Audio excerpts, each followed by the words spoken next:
Alright, what's going on everyone? In this video I'm going to show you how to upgrade the Elspeth Undaunted Hero Planeswalker Deck. Do keep in mind that this is not intended to be a tier 1 competitive deck. If you want that, consider checking out the latest tournament results. What we'll be doing is upgrading this deck card by card, sticking to this deck's themes, and doing it on a budget as we will not exceed the retail price of this deck with our upgrades. So every once in a while, WotC gives us a Planeswalker deck that is a little bit too far reaching, trying to do too many things at once and not doing any of those things particularly well. And that is certainly the case with the Elspeth deck. First off, it has a devotion theme with things like Daxos and Daybreak Chimera. The idea is to get as many white mana symbols on the battlefield as possible and use them to your advantage. It also kind of has a heroic theme. I mean, technically heroic isn't a keyword, but you know, it kind of is. Hero of the Winds cares about being targeted like heroic creatures, and we have a few spells that can target our own creatures, but it feels pretty weak. And then there's Archon of Falling Stars, which really cares about enchantments, but there aren't a ton of enchantments in the deck, and the Archon wouldn't even be that great even if we were playing an enchantments deck, so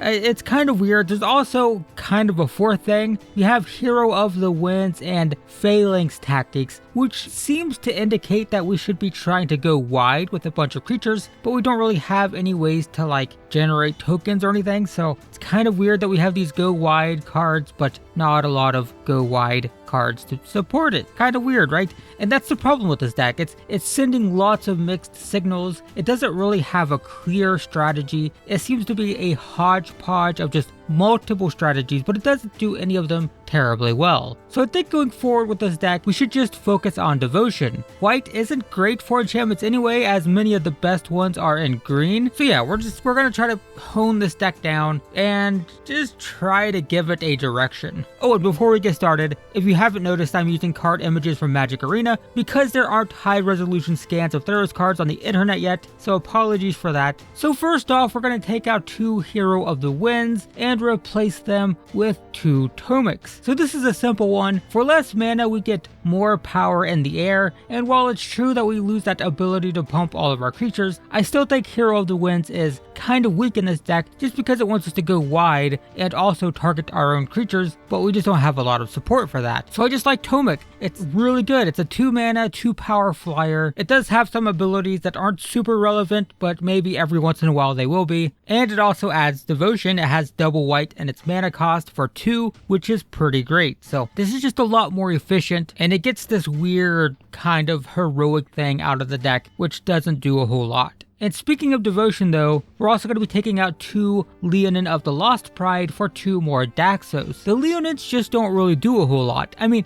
sure, it's 3 power for 2 mana, which is fine, but Daxos is kind of great. He's guaranteed to be a 2 mana 2/2 at the very least, and he only gets bigger as our devotion goes up. He also has 2 mana symbols, so he can help get those Daybreak Chimeras out faster. Plus, he basically gives us a constant stream of life gain. Every single time we play a creature or anytime one of our creatures dies, we gain a life. So constant stream of life on a 2 mana 2 power creature. It's just, it's kind of great. Definitely like it better than the Leonins, which are okay as a sideboard card if your opponent is playing graveyard stuff, but then there's better sideboard options than Leonin of the Lost Pride. So yep, Daxos just way better. Next, we're going to take out the other 2 Leonin of the Lost Pride for 2 copies of Shepherd of the Flock. So they're both 2 mana 3/1, so we have the same mana cost, same body, but the Shepherd has a lot more utility. First off, it can bounce one of our permanents back to our hand in response to a removal spell. Basically, if our opponent plays a removal spell, targets one of our creatures, we can play the adventure portion of this, bounce it back to our hand so it doesn't die. It can also allow us to bounce Elspeth if she is about to die as well, so we can recast her for more loyalty counters, so that's pretty cool. And the ultra premium, mega, super duper spicy move is actually to use it with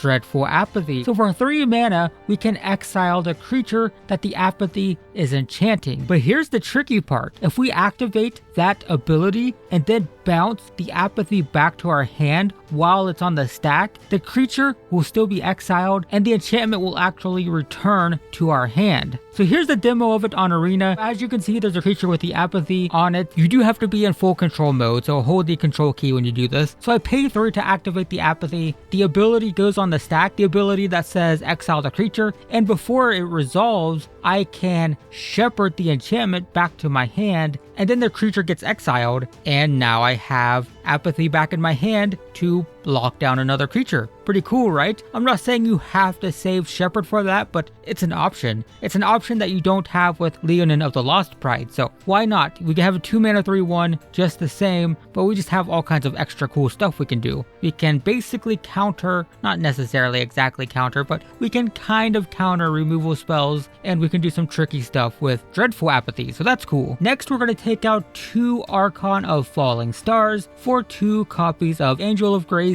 Yeah, this is a pretty crazy upgrade. So it costs 1 less mana to cast, and it has more power. It also has Flash, meaning we can flash it in as a sort of removal spell, because if our opponent attacks, we can flash this in and block a smaller creature to kill something off. So not only do we get a big creature, a big flying creature, but also it can kind of act as a removal spell. And if you're about to take lethal damage, you can flash it in and it'll leave you at 1 point of life. Don't get me wrong, 1 life is not a whole lot, but it's better than having 0 life, which is what you would have if you hadn't cast the Angel of Grace. Plus you just put 5 power on the battlefield with flying, so you basically get 1 free chance to win the game. You would have died, the game would have been over, but with Angel of Grace you get 1 chance to bring it back, or maybe you just have enough creatures to block after that. And then finally, actually, there's more to this. If it's in your graveyard, you can pay 6 and exile it to set your life total to 10. I mean, if this is in your graveyard and your life total is, 2, 3, 5, whatever, anything, you might as well just activate this and go back up to 10. Go back up to 50% of your starting life total just by exiling this if it's in your graveyard. So yeah, this is a massive upgrade, and it's so cheap too. So no way is it worth playing this clunky Archon just to return an enchantment to our hand,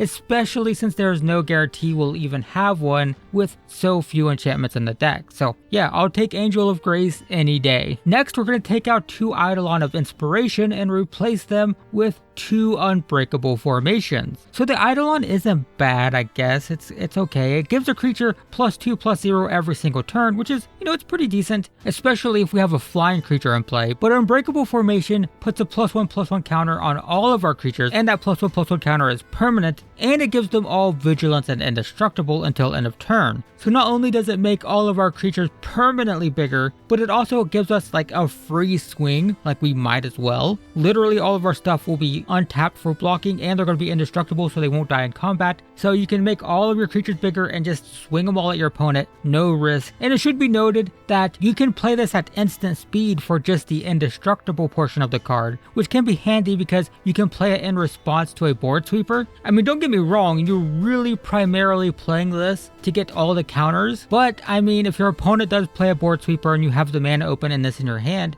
you can just play it and prevent all of your creatures from dying to, things like Shatter the Sky and whatnot. So yeah, pretty good against board sweepers, also very aggressive, makes all of our creatures permanently bigger, gives us a free attack, so I just like it a lot more than the Eidolon. And then we're going to take out the 3rd Eidolon of Inspiration for 1 copy of Venerated Loxodon. So the Loxodon is a 5 mana 4/4, but we can tap creatures to help pay for it with the Convoke ability, and every creature we tap to pay for it will get a permanent +1/+1 counter. So this is the same idea as Unbreakable Formation. We're trading a temporary boost with the Eidolon for a permanent boost with the Loxodon. And we also happen to get a 4/4 beater out of it as well, so that's handy. Next, we're going to take out 2 Indomitable Wills for 2 Archons of Absolution. This might seem a little weird for me since I usually just do strictly better upgrades in these videos, and this is just a whole different type of card, but the problem is the mana curve is super out of whack with this deck. It's really weird. We have way too many 2-drops, and this aura is just kind of, it's okay. It's a cool surprise every once in a while, but I don't know. I'm not super super impressed with it. So I'm just correcting things a bit here by fixing the mana curve, getting more creatures in the deck. So the Archons are 4 mana 3/2 flyers that make the opponent have to pay mana in order to attack us. That's cool and all, but really this deck was just desperate for a 4-drop. And that's really all I cared about when I was adding this card. I was just looking for any 4-drop, preferably a flyer. 4 mana 3/2 flying is a pretty bad body. It's not really all that great. You know, you typically want at least 4 power on a flyer for 4 mana. So yeah, 4 mana 3/2 is not the most exciting, but that tax is kind of nice. Another option though would be something like Archon of Sun's Grace. Though we don't have that many enchantments to support it, it's still a 3/4 flyer with lifelink. So a 4 mana 3/4 flyer lifelink,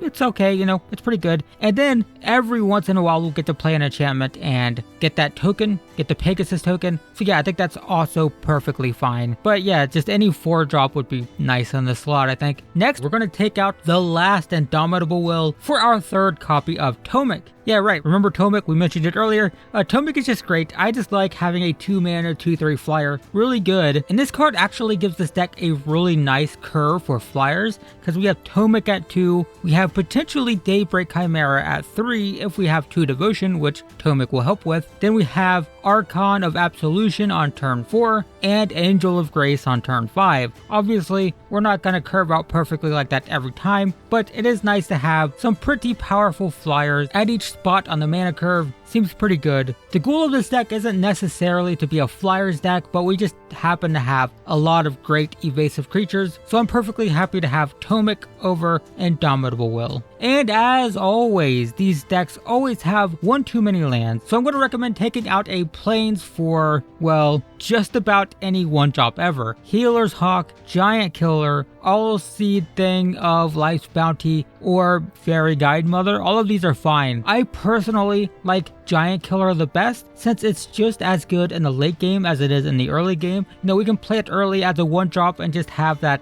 you know, 1 mana 1/2. It can block a Scorched Spitter and stuff like that, so it's perfectly fine as a 1-drop. But since we only have 1 copy, if we draw it on turn 8, then it's a removal spell. 3 mana, destroy a big creature, totally fine. And it can still come in after that and tap a creature down. So really good early game, really good late game. Really like this as a 1-of. But any of these other things are fine too. Healer's Hawk, the All-Seed Thing of the Bounty of the Life Thing, or Fairy's Guide Mother. Any of these are fine. Just having a not land is really what we're going for. And that's the deck. If you want to spend a little bit more money on this thing, one of the big ones that we couldn't afford was Heliod. He says that whenever we gain life, we get to put a +1/+1 counter on any of our creatures or enchantments, so he can actually target himself. Even if we don't have any other creatures in play, he can put the +1/+1 counter on himself as an enchantment, and then when he does become a creature, he'll have those counters on him. So yeah, really good. He can also give creatures lifelink for 2, plus if our devotion is high enough, he's a 3 mana 5/5 that's indestructible, which is pretty crazy. So yeah, this card would be great in this deck, but unfortunately, yeah, it's a little bit expensive. He also enables you to go into an entirely different strategy, one that's actually proving to be quite competitive.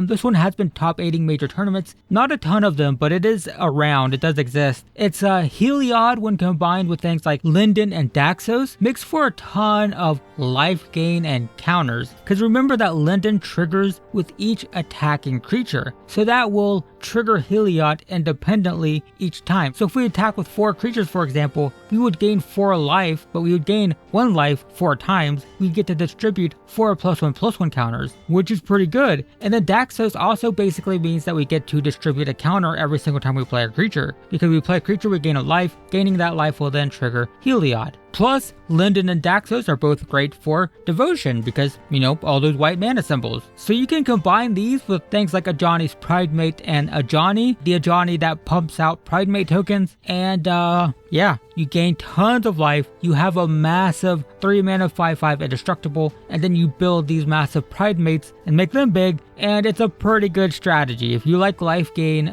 pretty good. I was tempted to push this deck into that direction, but I've turned so many many Planeswalker decks into life gain decks. I feel it's kind of redundant at this point. Am I going to do another Ajani's Pridemate and Linden deck? And I also don't know if it's quite as good without Heliod. Heliod is a major reason why the deck is so good, just because you get to distribute all those +1/+1 counters. So yeah, I didn't do it with this deck, but it's definitely something to consider. Definitely worth noting. The deck is looking pretty good. You can also improve the mana base of this deck with Castle Ardenvale. You can play a couple of these and it will almost always come into play untapped, since we'll almost certainly have planes. I mean, the entire deck is planes. It's a monocolored deck, so there's really no drawback to playing at least one or two. It's very unlikely that you'll draw both of them in your opening hand. Anyway, that's it. That's the deck. By no means should you expect to win a pro tour with this, but it's definitely significantly more powerful than what we started with, and it didn't cost a whole lot to get here, so that's cool. If you like this video and want to see more like it, I have an entire playlist dedicated to these Planeswalker deck upgrade guides, and you can find a link to it in the description below. You'll also find my Amazon affiliate link there. Clicking that link before you purchase anything on Amazon will give me a kickback that doesn't cost you a penny, so it's a free way to support the channel if you want to. But in the meantime, thanks for watching everyone. I hope this video was helpful, and I will see you in the next one.